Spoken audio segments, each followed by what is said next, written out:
নমস্কার বন্ধুরা, পূর্বাস কিচেনে আপনাদের সবাইকে স্বাগত জানাই।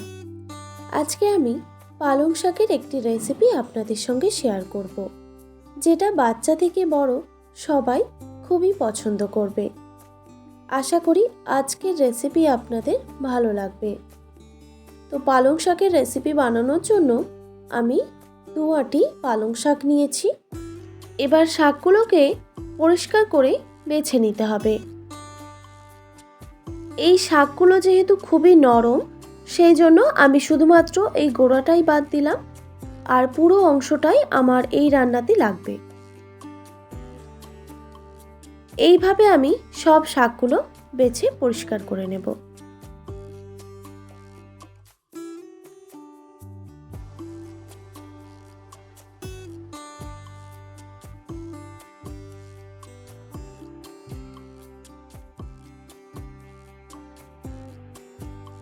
সব শাকগুলোকে পরিষ্কার করে নেওয়ার পর দেখুন বন্ধুরা, আমি এইভাবে একটু কেটে নিয়েছি, মানে শাকগুলোকে 2 ভাগে ভাগ করে নিয়েছি।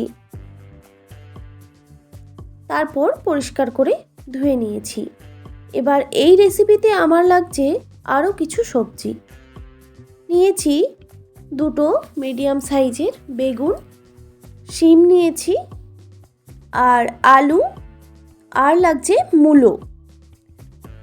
মূলো আর আলু খুবই ছোট টুকরো করে আমি কেটে নিয়েছি, আর বেগুন আর শিম একটু বড় সাইজে কেটে নিয়েছি।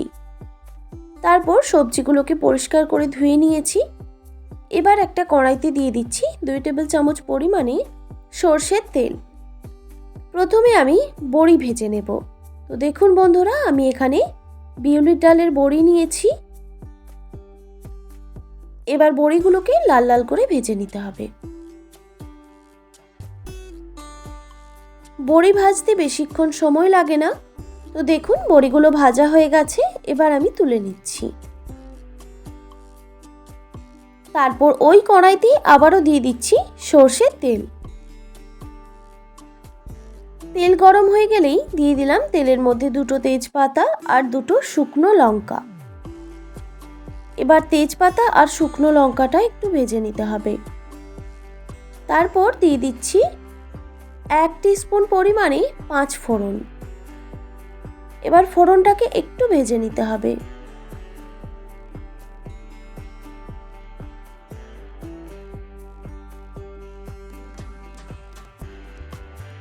ফোড়নটা একটু ভাজা হয়ে গেলেই দিয়ে দিলাম আবারও 1 টিস্পুন পরিমাণে গোটা জিরে।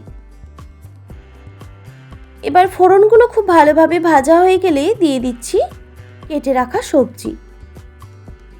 সবজিগুলোকে একটু ভেজে নিতে হবে।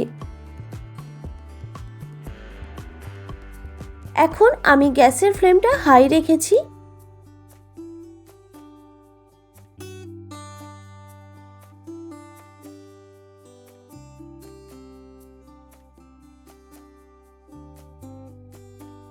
সবজিগুলো একদিকে ভাজা হচ্ছে, আর একটা আমি অন্য পাত্রে দেখুন শাকগুলোকে একটু ভাপিয়ে নিচ্ছি। দিয়ে দিচ্ছি স্বাদ মতো নুন আর সামান্য পরিমাণে হলুদের গুঁড়ো। নুন হলুদ দিয়ে শুধুমাত্র হালকা করে একটু ভাপিয়ে নিলেই হবে। এইভাবে যদি পালং শাকের রেসিপি বানানো হয় তাহলে কিন্তু রেসিপিটা খেতে দুর্দান্ত হয়। আর আজকে আমি সম্পূর্ণ নিরামিষভাবে বানাচ্ছি। একটু নাড়াচাড়া করে দিলেই দেখবেন পালং শাকটা এইভাবে নরম হয়ে গেছে। এবার আমি নামিয়ে নেব। আর শাক থেকে দেখুন অনেকটাই জল বেরিয়ে গেছে। এই জলটা কিন্তু আমি ফেলে দেব, এই রান্নাতে আমার লাগবে না। আর এইদিকে দেখুন সবজিগুলো ভাজা হয়ে গেছে। এখন যেহেতু যে কোনো শাক সবজিতে প্রচুর পরিমাণে বিষ প্রয়োগ করা হয়, তাই আমি পালং শাকটা একটু ভাপিয়ে নিলাম। এবার এখানে আমি কিছু গুঁড়ো মশলা অ্যাড করছি। দিয়ে দিলাম স্বাদ মতো নুন, হলুদের গুঁড়ো, ধনে গুঁড়ো আর জিরে গুঁড়ো। ব্যাস, আর কিছু এখানে মশলা আমার লাগবে না এই রান্নাতে। এই সামান্য মশলা দিয়েই এই রেসিপিটা হয়ে যায়। মশলাগুলো দেওয়ার পর আবারও সবজিগুলোকে মশলার সঙ্গে একটু ভেজে নিতে হবে।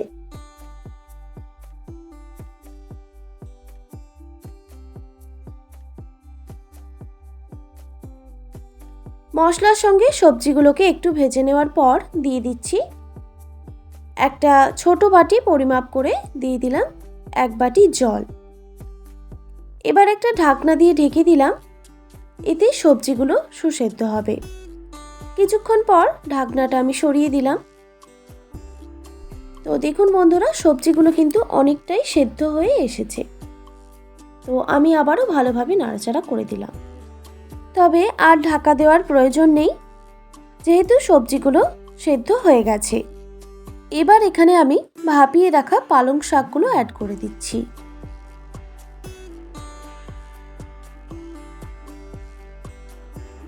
পালং শাকগুলো দেওয়ার পর আবারও ভালোভাবে মিক্স করে নিতে হবে।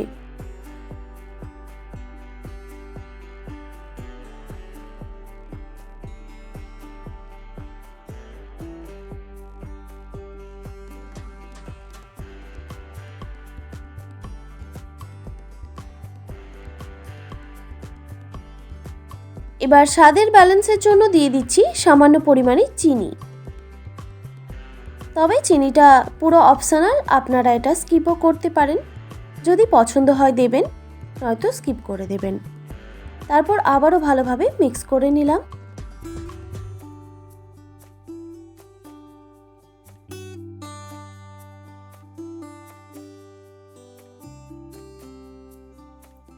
পালং শাকের রেসিপি কিন্তু একদম হয়ে এসেছে। এবার দিয়ে দিচ্ছি ভেজে রাখা বড়ি। বড়িগুলো দেওয়ার পর আবারও ভালোভাবে মিক্স করে নিতে হবে।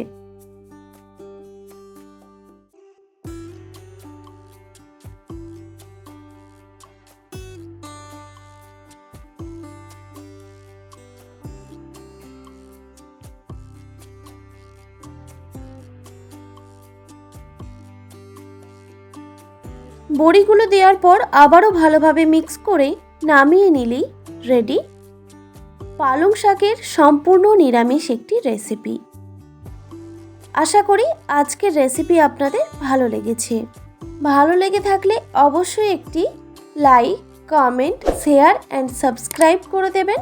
আর পাশে থাকা বেল আইকনটিও প্রেস করে দেবেন, তাহলেই নিত্য নতুন রান্নার ভিডিওগুলি আপনাদের কাছে পৌঁছবে। ভালো থাকবেন, সুস্থ থাকবেন। দেখা হচ্ছে নতুন কোনো রেসিপি নিয়ে। আর এতক্ষণ আমার সঙ্গে থাকার জন্য আপনাদের সবাইকে অনেক ধন্যবাদ।